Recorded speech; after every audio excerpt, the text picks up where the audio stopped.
Hey, thanks for tuning in to the channel. I'm just going to do a quick video showing you how I help keep the heat down in my XJ. And that's going to be showing you how to do some cheap, quick, and easy 1-inch hood spacers. Now, these will help allow heat to escape, but they are not going to fix any overheating problems that you're having. I'm mostly doing it coming up these steep hills on these really hot days that we're having. I'll go maybe a tick over 210. So I'm going to try this to let some of the heat escape. It might not work. At the end of the day, I think it looks cool. So I'm going to go ahead and throw them in.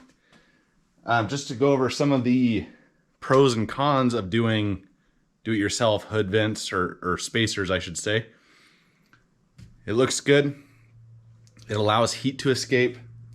And the cost over doing like a cowl hood or even hood vents, you know, this cost me just a few bucks. I used 1-inch square tubing. I had some scrap laying around. This was from a previous project. I had about a foot laying around, which was way more than enough.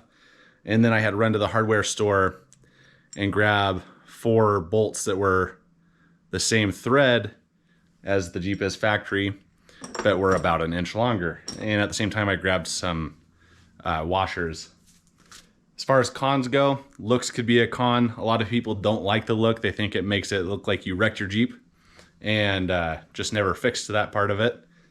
You know, when it comes to looks, that's, you know, each person's different. So, and then the other con is it lets dirt in, and in the fall it lets leaves in. Really not a big deal. If you're willing to deal with that, then, you know, it's not a deal at all. So anyway, now I'm going to walk out to the Jeep and show you kind of how I made these, and we're going to throw them in for our little drive tomorrow. So let's head out to the Jeep. I just want to be clear, this will not fix any overheating problems that you're having. If your Jeep is getting up to 220 or more, there's a host of other things you should check first, like clutch fan or your thermostat, your radiator hoses. You know, I need to do a coolant flush on my Jeep. I know that. It's been a while. So there's a lot of other things you should check if you're actually overheating. This is just something that is going to allow a little bit of heat to escape. So hopefully in my situation where I'm just barely over 210 and only when I'm coming up these steep hills, hopefully this is enough to allow the Jeep, you know, my proper operating cooling system to keep it right at 210 or a little less. So anyway, here we have the Jeep. Need to go grab my ratchet, but I'll show you how I made these. First, we're gonna go ahead and pop the hood.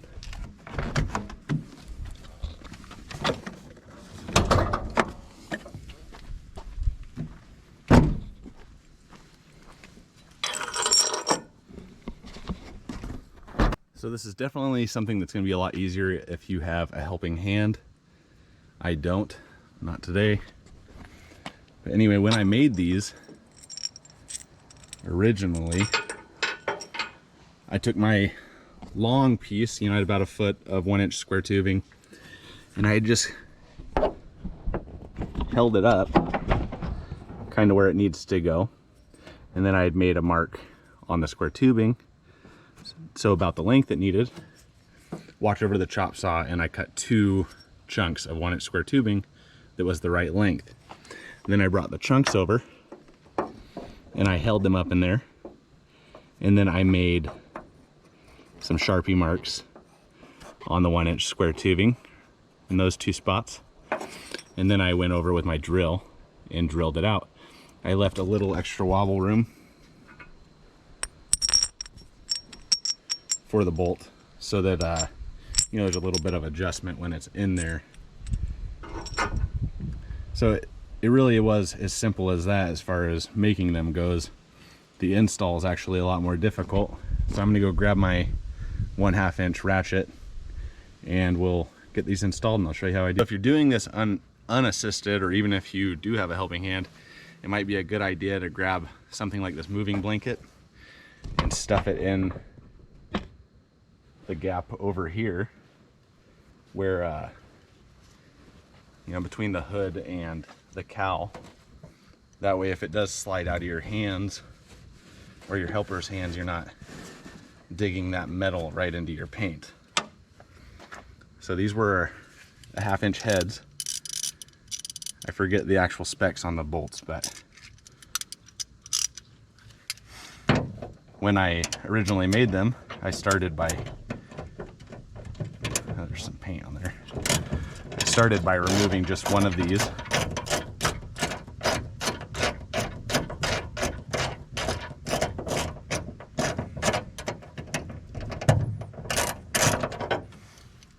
Right.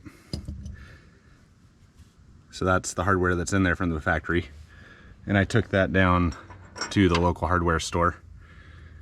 And I found one that was the same matching thread, but it was about 1 inch longer of threads.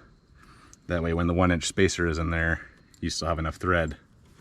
And then I grabbed a couple washers for each one. The other nice thing about doing this is, you know, whenever you don't like the look of it, like I had these in there previously, I got tired of the look of having the hood popped, and I went back to the factory look, and now I'm ready to go back. So unlike hood vents or an expensive cowl hood, it's a lot easier to, you know, change based on your preference.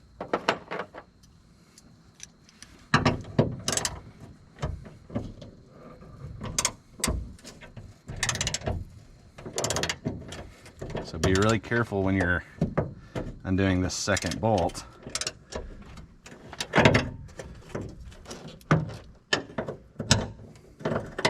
Because once you pull that out, the hood is going to shift. You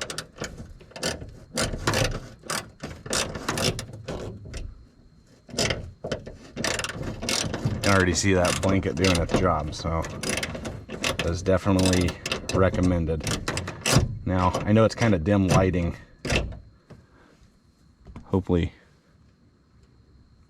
Hopefully you guys can see just fine.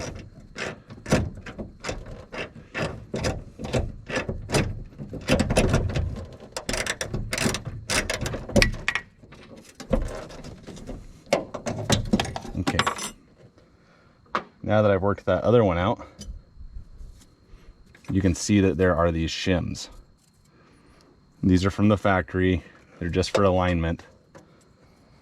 But I decided when I did this that I was definitely going to keep that in there. So now take your 1 inch spacer.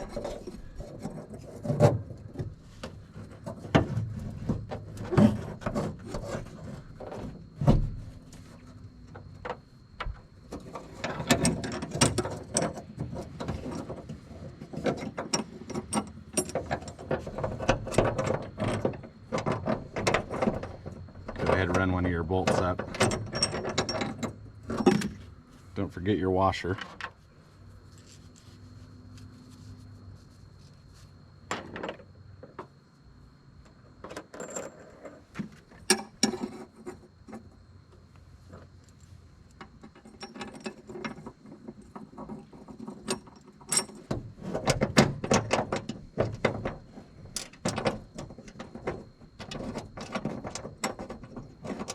Okay, just start that a little bit. Same with the second one.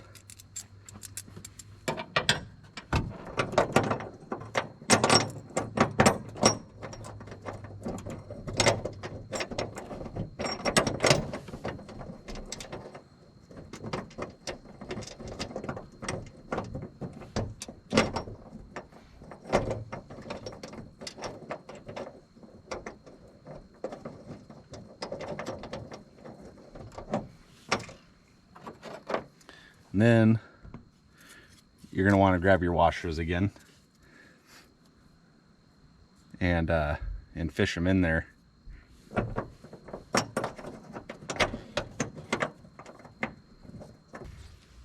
So now that you've tightened those down, that's what it looks like in there. Sorry again for the lack of light. I guess I could shine my flashlight in there for you. I meant to do this earlier in the day, but we had other stuff going on. Anyway, that's what it looks like. You can see the shim still up there on top. Super simple. You're just putting a 1 inch space in there. I've seen people use washers or a couple nuts. Doing it like this is a lot more simple because there's a lot less things to line up and make work. The other side works just the same. You have the added benefit of having the hood prop over there that helps hold the hood up.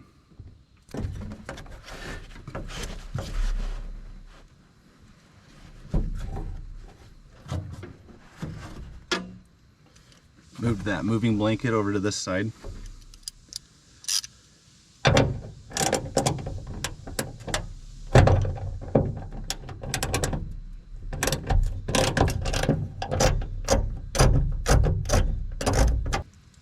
Just setting my hardware out so it's more accessible. Just because you have the hood prop to help you on this side doesn't mean you shouldn't have a hand up here when you're taking off that second bolt.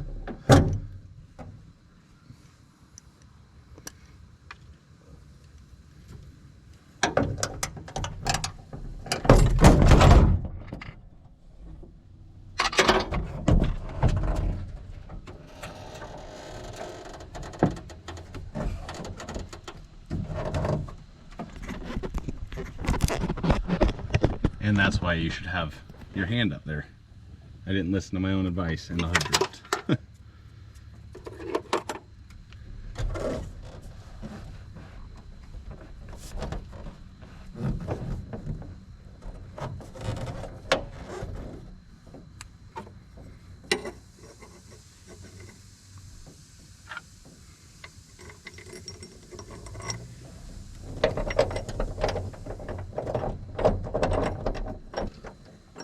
I thought this side would be a lot easier because that hood prop actually made things a lot worse.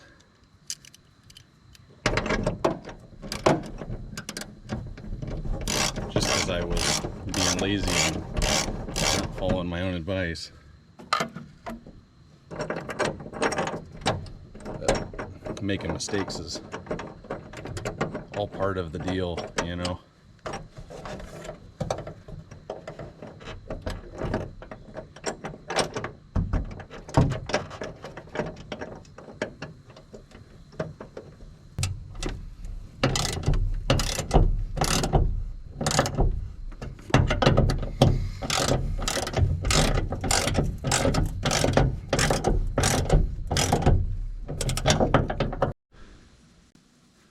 All right, so now I have both sides in, and it's time to lower the hood.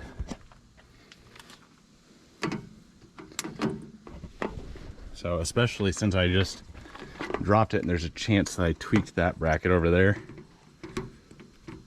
I'm gonna set it down really slowly.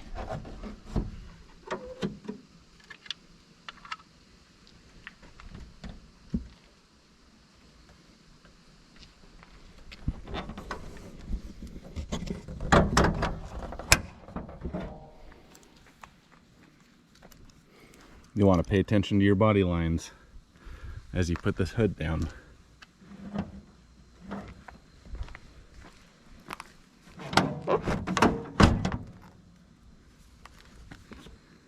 Pretty tight up here.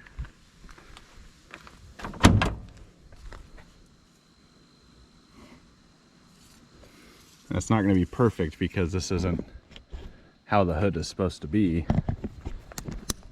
I think I'll loosen up that passenger side and push back on the hood a little bit. But this is what you get. Nice big space in the back that allows heat to escape. All right, I wanted to do a quick update about popping the hood. Show you it in the day. Oh, that's trash can, sorry, got confused. So here's what it looks like. I've been running for a few days now, and unfortunately it didn't give me the results I was hoping for. I'm still kind of on the fence about the look.